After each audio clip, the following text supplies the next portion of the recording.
Salut à tout le monde et bienvenue dans cette vidéo. Alors, nous allons parler ici de Bitcoin. Alors, on va voir exactement comment est-ce que tu peux, à partir de cette vidéo, je vais te montrer comment est-ce que tu pourras tirer certaines conclusions ou bien comment est-ce que tu pourras te comporter en ce qui concerne tes futures transactions dans les marchés financiers.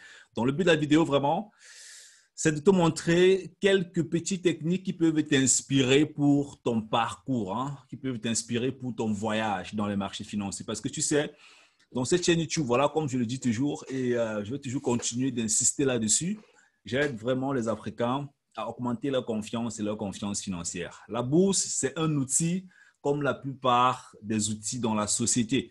Il y a plusieurs outils, donc en fin de compte, chacun connaît lui-même si il va vraiment se développer dans les marchés financiers ou alors s'il va faire autre chose, tu vois. Mais la plupart des leaders nous ont fait comprendre que peu importe le domaine dans lequel est-ce que tu veux te développer ou bien peu importe le domaine dans lequel est-ce que tu veux gagner le cash dans la vie, tu dois aller en bourse.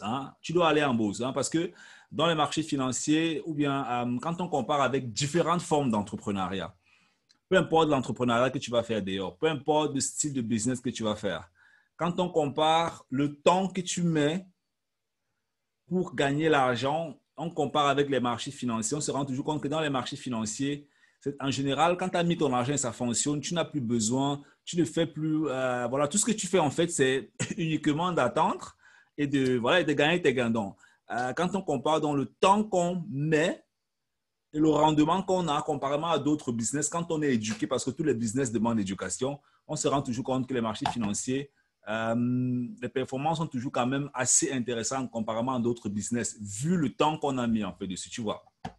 Alors, donc ici, donc, on a la courbe en fait, on a la courbe du Bitcoin. Hop là, non, un instant. Qu'est-ce que je suis en train de te dire là? Je suis en train de te dire des trucs qui n'ont pas de sens, Alors, on va aller rapidement, là, on va regarder BTC US dollar. Voilà. Donc, là, maintenant, à ce niveau, on a exactement la courbe, en fait, du Bitcoin. Et ensemble, on va un peu regarder ce à quoi ça ressemble. Bon, ce que je vais te faire comprendre, en fait, c'est que là, je suis sur une période je suis sur une période hebdomadaire. Si tu es débutant dans les marchés financiers, on a plusieurs périodes. Dans les marchés financiers, on a la période mensuelle. Ça veut dire qu'on va faire une analyse, en fait, chaque mois. On a la période hebdomadaire. Ça veut dire qu'on va faire une analyse par semaine. On a la période journalière. Ça veut dire qu'on va faire une analyse chaque jour.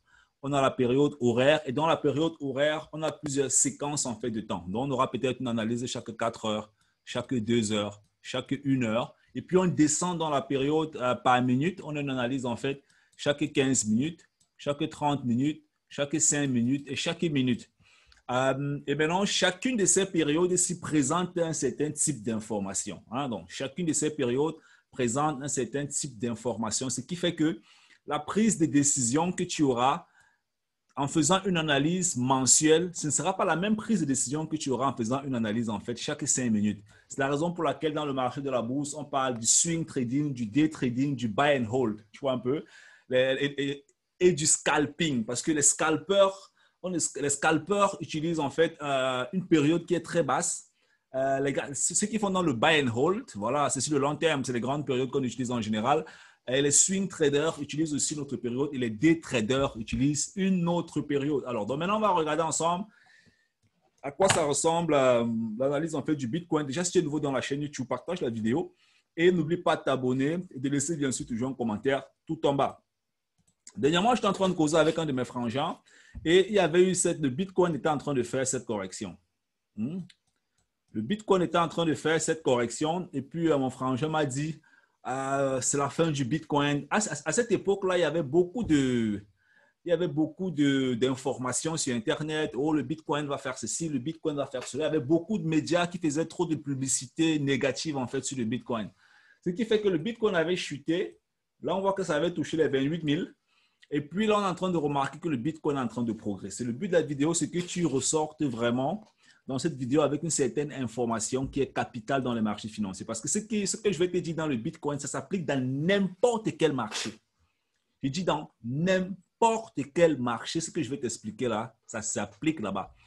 Si tu veux faire les matières premières, ça va s'appliquer là-bas. Si tu veux faire le forex, ça va s'appliquer là-bas. Si tu veux faire les actions, ça va s'appliquer là-bas. Si tu veux faire les fonds, ça va s'appliquer là-bas. Si tu veux faire les ETF, ça va s'appliquer là-bas. Si tu veux faire l'or, ou bien le diamant, ou bien, c'est pas moi, ça va s'appliquer là-bas.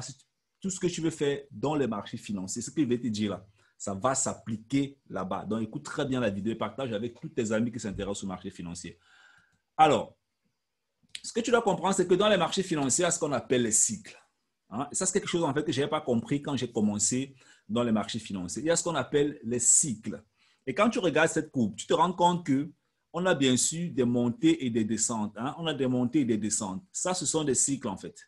Il y a des moments où on a des grandes montées, il y a des moments où on a des petites montées. Hein? C'est un peu comme une montagne. C'est un peu comme si tu montais sur une montagne. D'accord?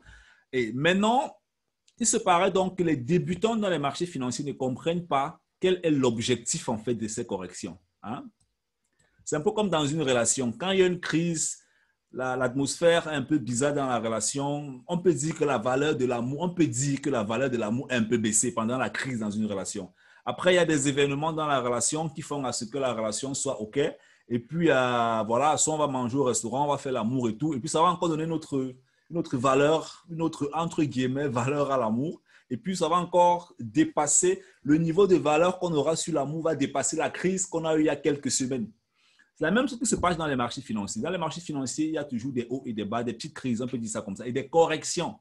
Alors maintenant, ici, le Bitcoin, ce que tu es en train de voir là, ça, c'est une correction dans les marchés financiers. Et c'est une correction qui est utilisée par la plupart des traders, la plupart des investisseurs. Ici, je vais aller dans la période journalière. Hein. Quand on va dans la période journalière, tu te rends compte que le Bitcoin a une autre représentation. Ça veut dire que celui qui a pris sa décision d'investissement dans la période journalière sur le Bitcoin, ça saute facilement à l'œil en fait ici qu'on a exactement ce qu'on appelle des sommets et des points bas, des sommets qui sont cassés, des points bas qui supportent en fait. Hein. C'est un classique dans les marchés financiers. Ça, c'est un classique. Ça ne vient pas de moi, c'est écrit partout. Le plus dur en fait pour les débutants, c'est finalement de comprendre ça, appliquer ça et faire 2 ans dessus en fait. Ce qui va dépasser les débutants. Mais c'est un classique en général, tu vois. Donc là, tu vois très bien que à ce niveau, on a en fait des points de cassure. Et là, on a encore des points de cassure. Tu vois un peu. Donc, ça veut dire quoi concrètement? Ça veut dire que quand tu vas entrer dans les marchés financiers, il faut que tu comprennes qu'il y aura toujours une cassure quelque part. Hein? Il y aura toujours une cassure quelque part. Peu importe le marché que tu vas faire, que ce soit le forex, les actions, il y aura des points de cassure. Les points de cassure ne veulent pas dire que tu es en train de perdre ton argent.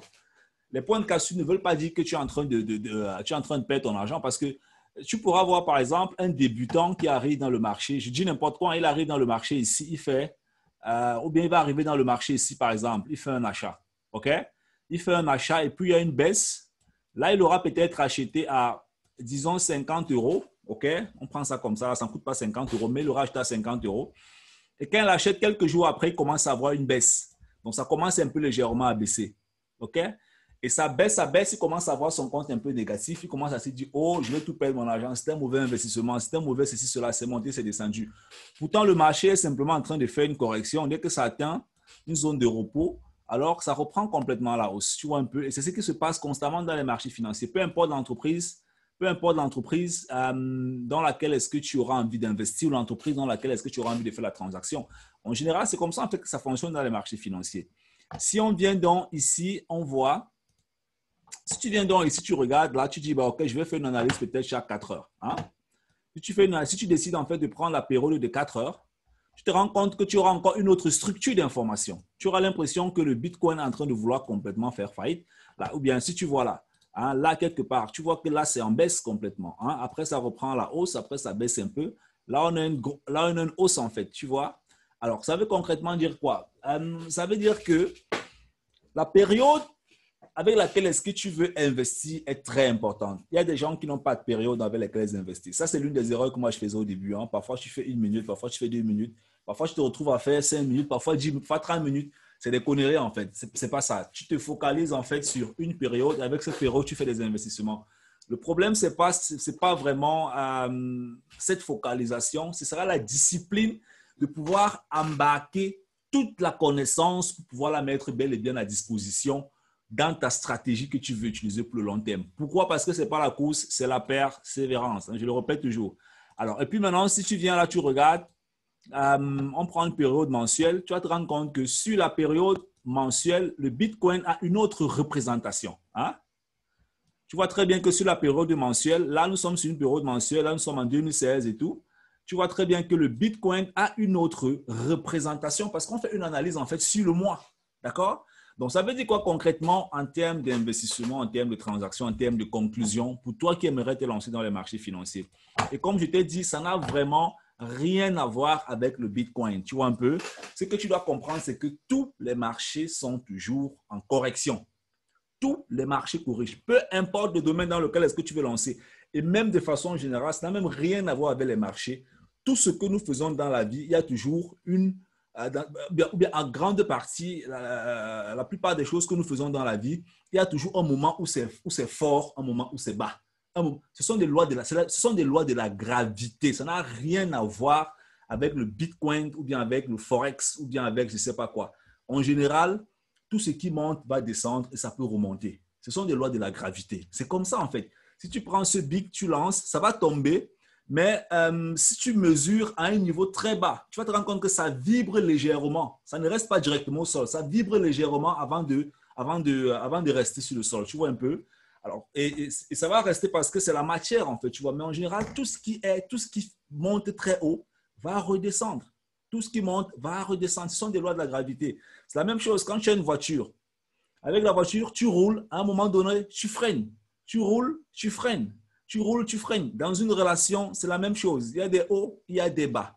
Dans le salariat, c'est la même chose. Il y a des moments où on performe en entreprise, des moments où on ne performe pas en entreprise. Dans l'entrepreneuriat, c'est la même chose. Il y a des moments où on fait un gros chiffre d'affaires, des moments où on fait un chiffre d'affaires qui est bas. Une fois que tu comprends ce genre de principe, mon frère, moi, je te garantis que tu es déjà parti avec de très grandes chances pour t'en sortir dans les marchés financiers. Donc, la question fondamentale ici, ce n'est pas si le Bitcoin va aller à 5 000, à 100 000, à 25 000. La question fondamentale, c'est est-ce que tu as compris le principe qui va te permettre de saisir toutes les prochaines occasions qu'il y aura sur le produit financier que toi, tu auras choisi, que ce soit le Bitcoin, que ce soit le Forex, que ce soit les actions, peu importe, à toi de voir. Mais le principe, en fait, c'est le même dans n'importe quel marché. Hein. Si tu veux le principe des hauts et des bas, c'est comme ça que ça fonctionne. Hein. Si je viens ici, je dis, ben, OK, je ne sais pas moi, je prends les actions, je dis, ben, OK, je prends une action, par exemple, je vais prendre quoi? Je prends l'action de Amazon, hein, je prends n'importe quelle action, tu vas te rendre compte que c'est le même principe. Hein. Si tu prends une période mensuelle, dans la période mensuelle, tu te rends compte que Amazon est en haute croissance depuis. Celui qui va faire une analyse chaque mois, il va se dire que mais je vais acheter sur Amazon. Tu vois un peu, s'il est en buy and hold, maintenant ça va dépendre comment il achète, quelle quantité est-ce qu'il achète et tout. Alors, celui qui ne comprend même pas le principe des périodes, hein, il va venir là, c'est pas moi, il va peut-être faire son analyse en un jour. Il ne connaît même pas ce qu'il est en train de faire. Hein. C'est ça le truc des débutants. Il arrive sur le marché, il ne comprend pas les périodes, il fait une analyse, et puis il vient là, il se dit que waouh, c'est en train de chuter là. Oh, c'est en train de chuter. Tu vois, il voit que c'est en train de chuter à ce niveau. Il a peur. Mais pourtant, les grands mouvements montrent en fait que c'est en train de progresser. Mais là, il est en train de voir que c'est en train de chuter et il a peur. Et c'est la même chose encore. Celui qui va venir faire une analyse chaque 15 minutes, il aura une autre prise de décision en fait. Hein? Tu vois? Là, on se rend compte que c'est encore en train, tu vois que là, c'est encore en train de chuter. Pourtant, on a vu la grande période qui nous montrait que c'était en train de partir à la hausse.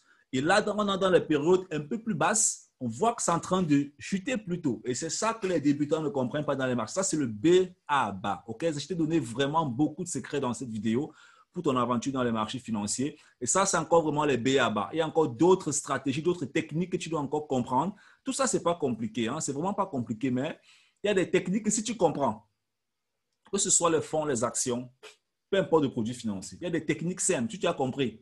Tu investis tranquillement et tu peux même battre même les traders. Tu investis tranquillement et tu bats même les traders. OK? Tu investis tranquillement. Hein? Si tu peux trader, tu trades. Mais si tu ne peux pas trader, tu peux aussi faire simplement de l'investment. Il y a des techniques que si tu as compris, peu importe le produit financier, hein, tu bats vraiment les performances des traders dans ta vie. Hein. Voilà. Donc, je t'ai montré dans cette vidéo beaucoup de techniques. J'espère que, J'espère que la vidéo t'a plu. Dis-moi dans les commentaires qu'est-ce que tu en penses. Et nous, on reste ensemble. Ciao, ciao.